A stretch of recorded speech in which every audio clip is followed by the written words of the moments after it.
Welcome to Kandal Culture Talk, Samar. Thank you. Appreciate the invite. Samar, can you please introduce yourself? So I'm Samar Hussein. I'm a Senior Associate and Design Resilience Regional Leader for Asia Pacific Middle East region of Gensler. I'm an architect by profession, but sustainability is also my passion, so that's where I venture most of my current experiences. Mm-hmm. And Samar, what culture do you consider yourself from? So I'm from Sudan, but I was actually born and raised in the UAE until middle school, and then I moved back home. So I consider myself in the intersection between both. But our culture is very strong. It has all the, Arab heritage, but also the African heritage. Our country is actually extremely ethnically diverse. From a tribal perspective, we have over 100 tribal language and dialects. We have all the different tribal dances that you probably have seen some, but not maybe all of them. We kind of bring, the Eastern and the African cultures together as a melting pot. How would you describe your culture in a few words? I'll try to do it in a few words. Let's see how that works. So as I said, it has some vibes of the kind of like your traditional Arabic heritage. It's very hospitality oriented. It's actually one of the last countries in the world to have hotels, because when you're traveling or you're coming to Sudan, you're always hosted in someone's house. You're always there as a guest, and you're always welcome no matter where you're coming from. It's very tribal, so one of the first questions as a Sudanese person to another Sudanese person you get asked is, where are you from? From Sudan. What's your tribe? But at the same time, it's such a community-oriented culture in which it's never about the individual, but it's about the community, it's about the family. And the we voice is much, much stronger than the individual voice of any certain individual. Very interesting. Wow, we will learn a lot today. What is your experience working with other cultures in the Middle East? So, having grown up here, I was from an early age used to, talking and meeting people from across the globe. It's the funny thing about being raised as an expat here is that you always have a little bit of your home with you, but in the same time, home is a compilation of like all the different people and the individuals that you deal with on a day-to-day basis. So I wouldn't say that it has been an extreme difference when I moved to the kind of like the working world. Gensler, as a multinational company itself, our office here in the Middle East has over 20 nationalities. So I'm so glad that being raised in the UAE has helped me kind of be accustomed to meeting people from across walks of life, Southeast Asia or Africa or Europe. But you get to experience the different work style of people and how they communicate and how it differs from culture to culture. And you get to learn more as you kind of experience working with individuals, diverse individuals, continuously. Fantastic. Samar, let's talk a little bit about, doing business and building a relationship. Yeah. What would you describe your culture as a Sudanese in Sudan, but also how do you see it's working here for you? So maybe I'll start with the Sudanese bit. And again, most of my professional experience has been here in the UAE. But Sudanese people, as I said, they're very community-oriented groups. So literally, working with teammates, they become your second family. We always joke that sometimes you can go to an office, find no one because they all went to attend an event for one of their colleagues, whether it's a wedding or their ceremony.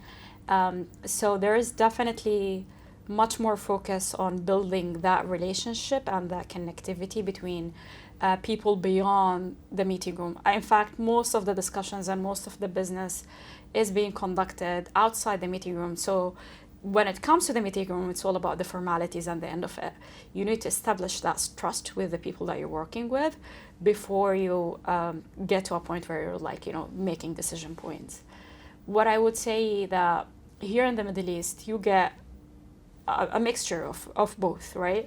There definitely client relationship is heavily invested in the client trusting you and trusting your experience and expertise, but trusting you as an individual as well, and trusting that you have their best interest in mind and they'll do the best thing for the business. And a lot of times, in order to do so, you have to establish that relationship.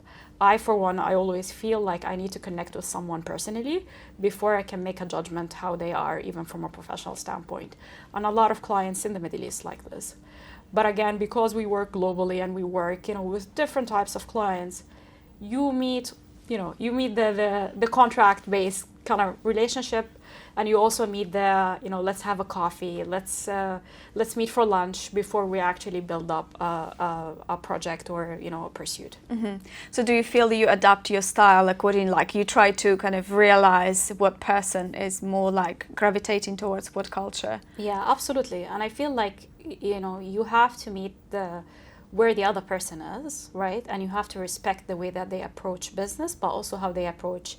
It's just a relationship in the end. And, behind all of these companies and titles and projects, it's individuals.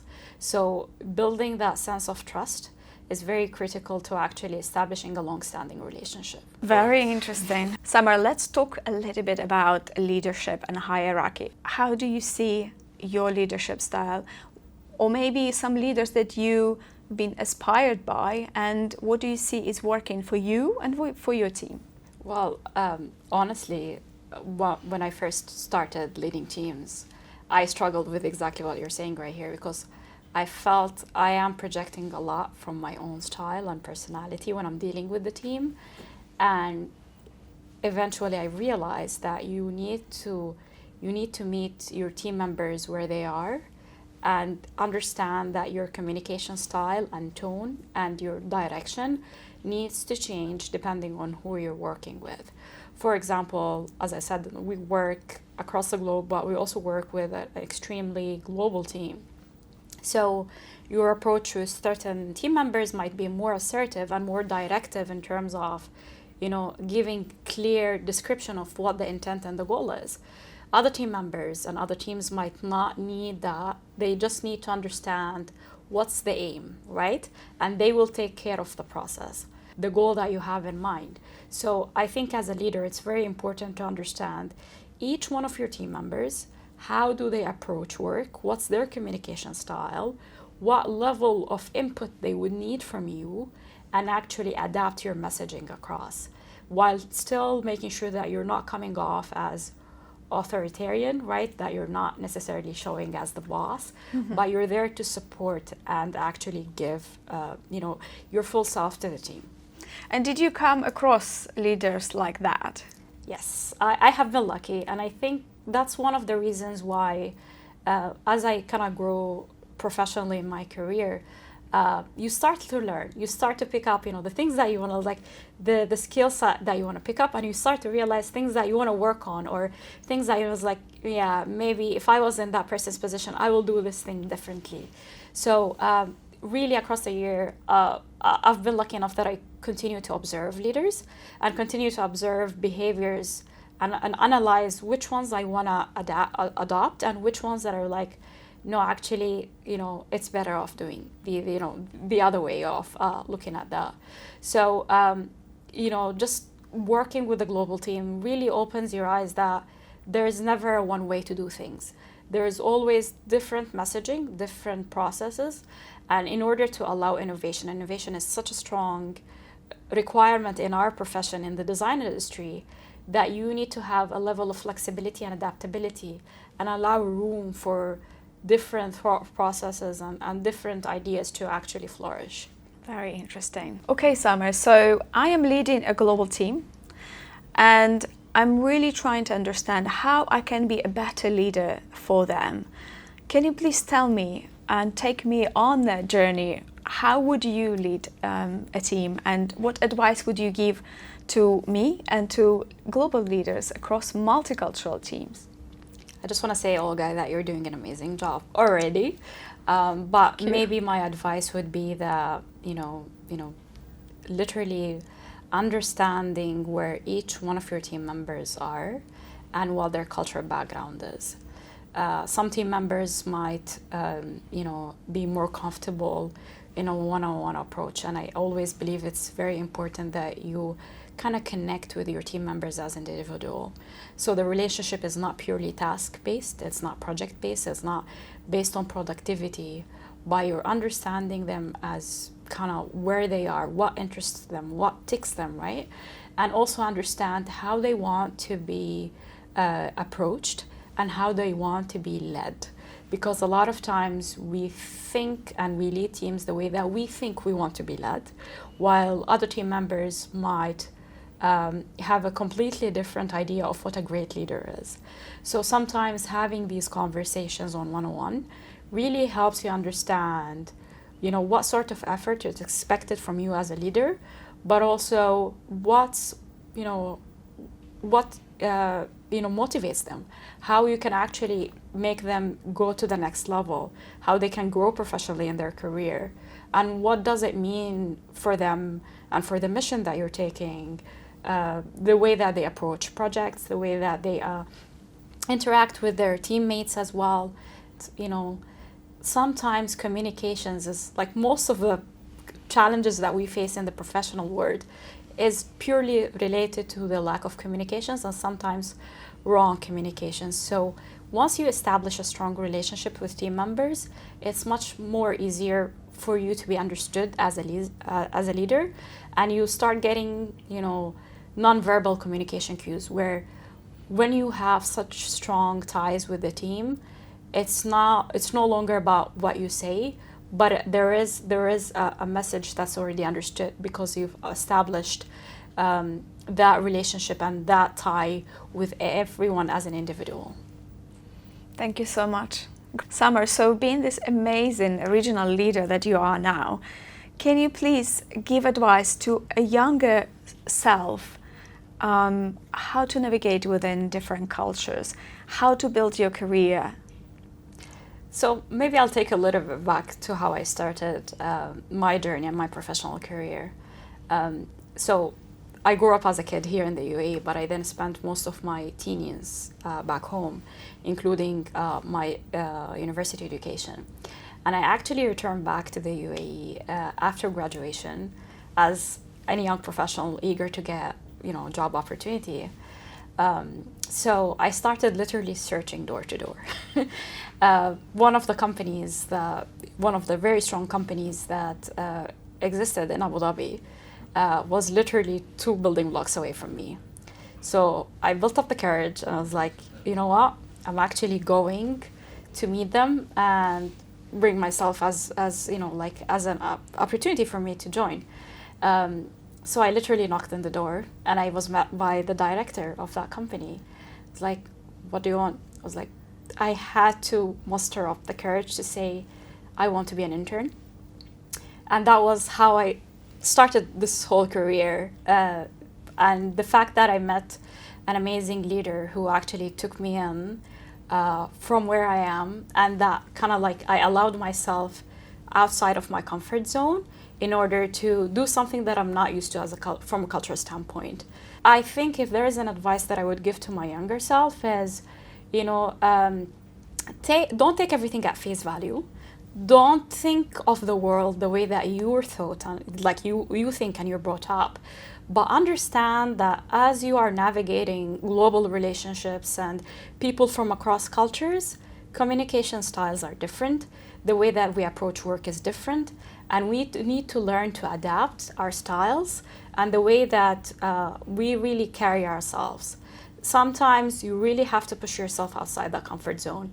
And me coming with my, you know, African heritage and also my Arab heritage, and being used to kind of like go with the flow and, you know, wait for your elders to tell you what needs to be done, I had to shift completely away from that because I realized it's really important in our profession, you know, to actually, in order to properly innovate, sometimes you have to kind of break that mold.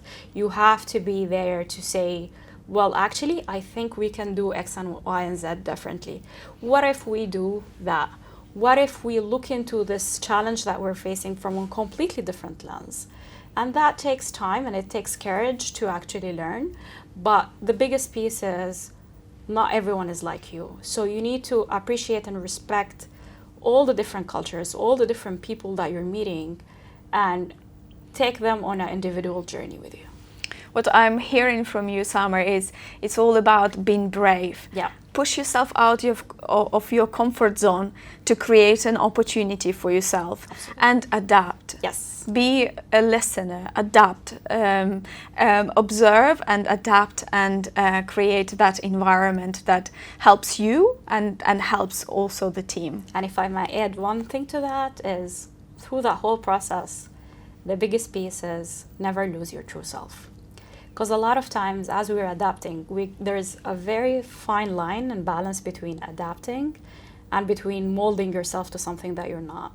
So I think one of the biggest pieces I've learned is appreciate where I am from, appreciate that my culture has an heritage, and the fact that I lived across different continents has shaped me and made me learn that there are really such variance in terms of the walks of life, and take that with you. Don't try to become someone you aren't.